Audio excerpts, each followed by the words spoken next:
Anakin's promise to Padme that they could overthrow the Emperor comes with some heavy implications. Looking back, had Vader not been burned on Mustafar, that was something that he definitely could have achieved. And not just possible, but something that Anakin had actively been planning to do. We learn in several sources, primarily the novel for Revenge of the Sith, that Vader had every intention of learning Plagueis' secret from his master only to destroy him after. Once that was done, he could rule the galaxy with Padme and make things the way that they wanted them to be, just like the two of them had talked about during their picnic on Naboo. But in today's holocron, this isn't about Anakin's ability to overthrow Palpatine, but rather, what was Skywalker's plan and what would it have looked like to usurp authority and gain complete control over a new empire? How would the galaxy have accepted the rule of Anakin, the former Jedi turned Sith Lord turned Emperor? Importantly, what connections and qualities did Anakin possess that would lead him to believe that he could lead the Empire to a great and prosperous future? Well, join us today as we enter the archives and open up a very special holocron and explore what kind of an Emperor an unburned, unburdened Vader would have been. Before we reveal this holocron though, we have experienced division in the Force. Many who use our archives are not yet subscribed to our order, so if you enjoy the daily Star Wars uploads, reach out and crush that subscribe button. Now, let us begin and open the holocron of Emperor Vader, the Emperor that never was. Something that is important to keep in mind is that unlike many other Jedi, Anakin Skywalker was a public figure, an icon. Almost everyone in the Republic knew his name, and especially those on Coruscant. Palpatine had made sure that Anakin had a spotlight all throughout the war, making him something of a celebrity in the eyes of the public, a true hero. Anakin's victories were famous, his daring rescues highlighted, and daunting plans played out in full public view. Whenever Anakin and Obi-Wan were on a mission, the galaxy rested easy as the dynamic duo always got the job done. Where so many other Jedi had failed, Anakin and Obi-Wan always prevailed. Palpatine was quite intelligent, and he knew that if Anakin were to remain his right-hand man during the days of the Empire, he needed to set Anakin apart from the rest of the Jedi. Those who were shut up in the temple did not have the confidence of the public. This is something that Palpatine weaponized. Stories of the Jedi snapping and turning to the dark side floated around the galaxy like rumors that Palpatine perpetuated. Palpatine needed to cultivate a fear of the Jedi, but a love of Anakin. When Anakin was around, the public felt exceedingly safe, something that Palpatine perpetuated with his propaganda. Even Skywalker's cybernetic arm was advertised as a flesh sacrifice to the safety of the Republic from the clutches of the evil Dooku, a symbol of the sacrifice that Anakin would make. With all of that said, as favorable as Anakin was to the Commonwealth, he lacked the political genius and maneuvering of his master. It was simply not anything he was ever devoted to. Unlike the days of the Republic and the Sith Empires, the Clone Wars era galaxy was not just going to accept Anakin's rule from trial by combat. If Anakin showed up having just slain Palpatine, it wasn't going to make a good impression on an already scared galaxy. They wanted order. More than likely, the Grand Army would attempt to subdue Lord Vader and impose martial law until order could be restored. It looks bad when the Jedi were already accused of attempting to take over the Republic, and Anakin murders the new Emperor. Of course, it's highly likely that Vader would be cunning enough to pin the murder on other Jedi survivors. Doing this would have changed everything. With the reputation of standing by the Republic in the face of the Jedi uprising, Vader would be seen as a shining knight of the new Empire. Simply put, he had the public support in the bag in the very early days of the Clone War. He was regarded as a true hero, and his valiance during the Jedi coup would be noted by the public. The biggest hurdle for Vader would be to gain the love and favor of the politicians. Despite being reorganized into the Empire, Palpatine did not have absolute control yet. In fact, it would take another 2 decades to dissolve the Senate. During that time, Palpatine had to slowly and meticulously strip them of any and all power until he had full control. But until that time, Palpatine still had to placate to them every now and then. Luckily though, Anakin is pretty set up here well too. We know from the Revenge of the Sith novel that he actually has a working relationship with several politicians, and even enjoys spending time around some of them. Obi-Wan even gifts him time to spend with the politicians after they rescued the Chancellor. His good relations were, in part due to his connection to Padme, but there were still others such as Bail Organa that Anakin had a very good affiliation with. Of course, due to the events surrounding the Imperial takeover and the Jedi Purge, it's highly unlikely that either Padme or Bail would openly support Anakin, especially when he wanted to become Emperor Vader. But I do think that they would do so publicly in order to keep up appearances. But with Mon Mothma and the delegation of 2,000 in secret, they would build a rebellion against Vader.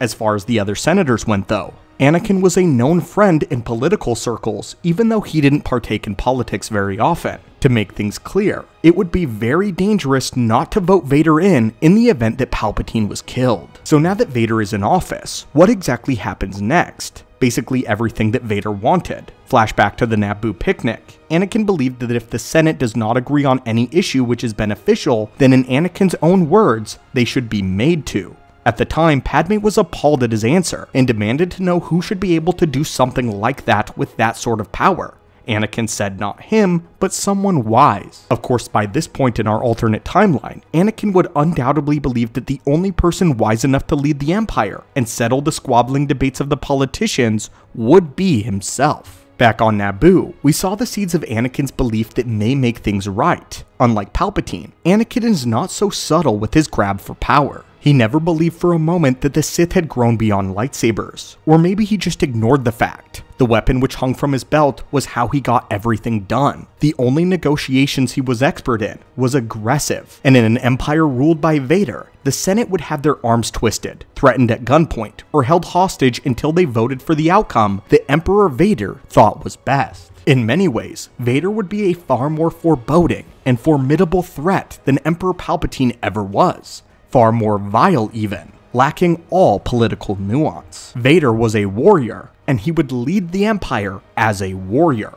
A lot of things would remain the same from Palpatine's Empire though, with a huge focus centered around military power, but Vader would be far more aggressive. He would not placate, he would not pacify, and he certainly would not make excuses. Mistakes or disloyalty were met with swift punishment, most of the time being death. Without Palpatine there to be Vader's impulse control when killing subordinates, he would have free reign to do as he wished with those that displeased him.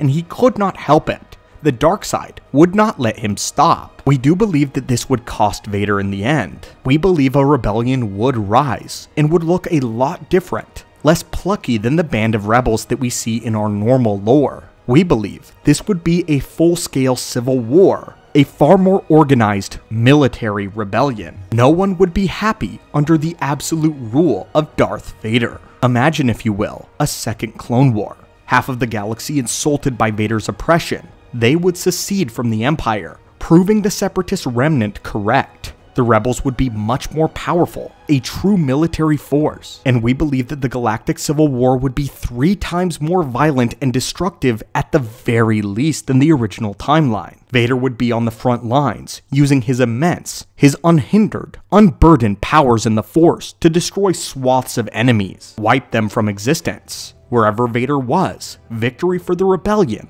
would be impossible. But at the very least, there would be no Death Star. Vader had always hated the design, but of course in this scenario, the Death Star wasn't even needed. Vader alone was powerful enough. The Force is all that the Emperor would require. Meanwhile, he would likely raise children, Luke and Leia, in the ways of the dark side. Padme, growing increasingly more resentful of Anakin and what he had become, would be playing the risky double agent by being a rebel informant to Bail Organa. The Queen of the Empire would be working in secret to destroy her husband. What we start to begin to look at, we believe, is a literal recreation of the eternal empire of Zakuul, with Emperor Vader now taking the place of Valkorion, a literal dark side god, and his twin children, Luke and Leia, being like Arcan and Thexan, becoming impossibly powerful and trying to appease their father by becoming as ruthless as possible. We do believe though that Anakin would not use the traditional methods of Sith training, and we know that he cares about keeping his family together. But that doesn't mean he won't punish the two of them brutally for failures. He needs power, and he requires it from his children. Padme, of course, is Senya in this scenario. If she doesn't die of heartbreak, then she's forced to betray her family, as well as the Empire, in favor of the good of the galaxy.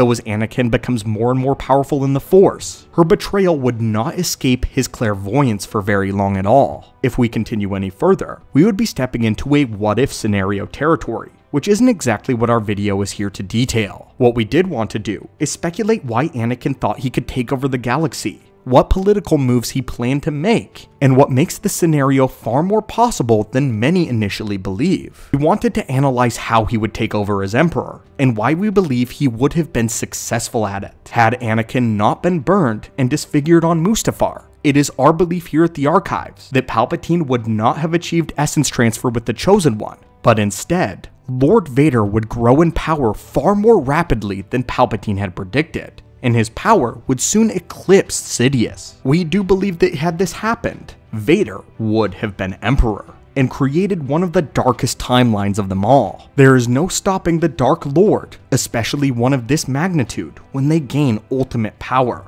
His only real threats would be his children, and their capability to achieve the same power that he wields. But that, researchers of the Archives, is a conversation for you to have below in the comments. But tell us, what do you think Vader would have looked like as the Grand Emperor? Do you believe his ruthlessness would be pushed too far, and would it all crumble beneath him? Or would his massive power be enough to create his own eternal empire? As always, researchers of the Archives, thank you so much for visiting us today, and as always, may the Force be with you.